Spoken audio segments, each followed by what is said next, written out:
had no idea what I was getting myself into before I started If I Tell You. And I was very pleasantly surprised. This film follows a young boy on the cusp of his teenage years who's grappling with things that no adult should ever have to face.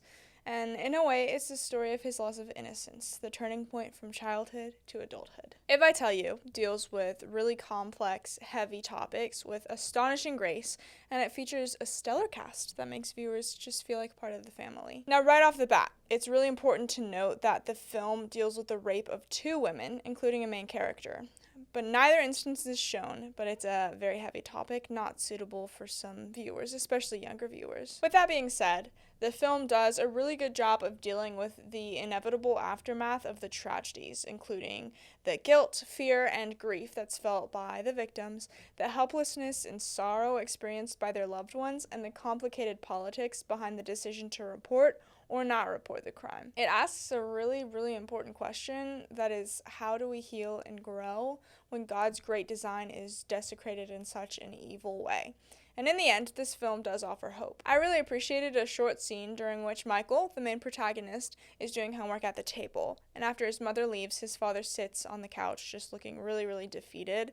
And quietly, he just begins to cry. Then Michael goes and sits next to him, and that's the whole scene. This tender moment is just a much needed and beautiful break from Hollywood's tendency not to show men crying other than after a fight or for comic relief. But on a brighter note, the casting is simply excellent. The main characters are a group of teens trying to make sense of the world, and these talented young actors just easily bring the emotion the story requires. Etienne Kalichi, the young actor who plays Michael, is especially impressive. He perfectly balances moments of elation with heartbreak, anger, and love. This film offers an honest representation of a middle schooler's life, questions, and problems. There are conversations about God, about unemployment and relationships, and children are trusted to handle responsibilities and consider mature topics. But at the same time, they still deal with school bullies, short-lived crushes, and the desire just to have fun. It is a pivotal few years in a person's life,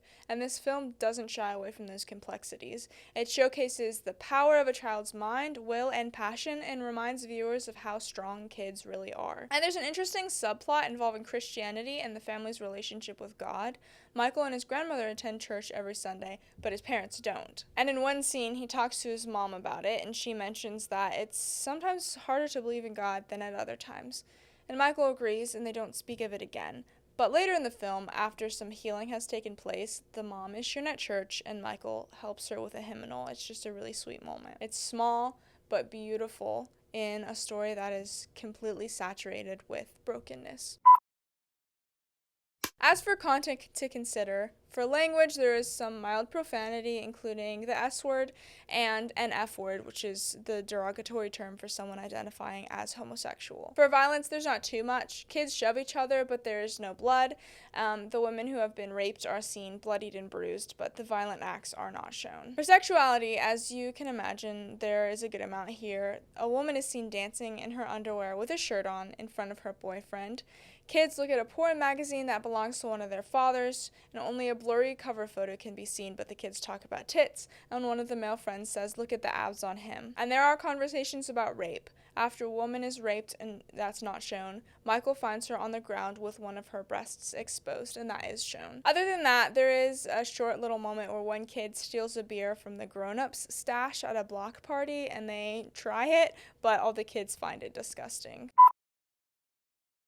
As for Worldview, this film is just an excellent example of secondhand grief. Towards the end of the film, Michael is sitting with his grandmother when she says, "When something happens to someone you love, it doesn't just happen to that person. It happens to all the people that love them."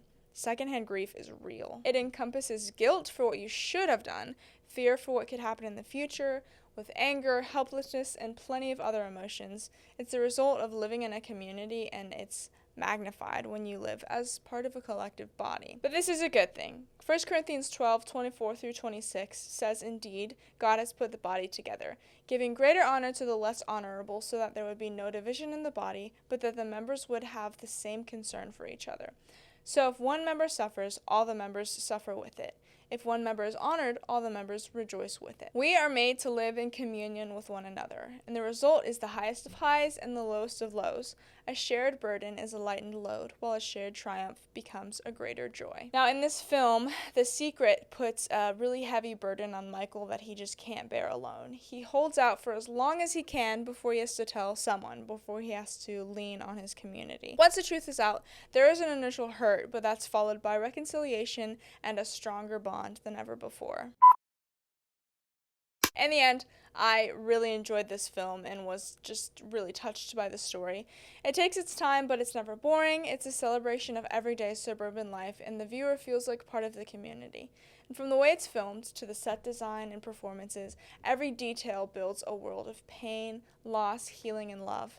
All you have to do is step inside. But I would love to hear what you think, so don't be shy, jump down into the comment section, and if you haven't done so already, make sure you subscribe. We've got plenty of other fun stuff, like other movie reviews, we've got interviews, lots of stuff like that. We'd love for you to be involved. And as always, stay safe and continue to collide with your world for Christ.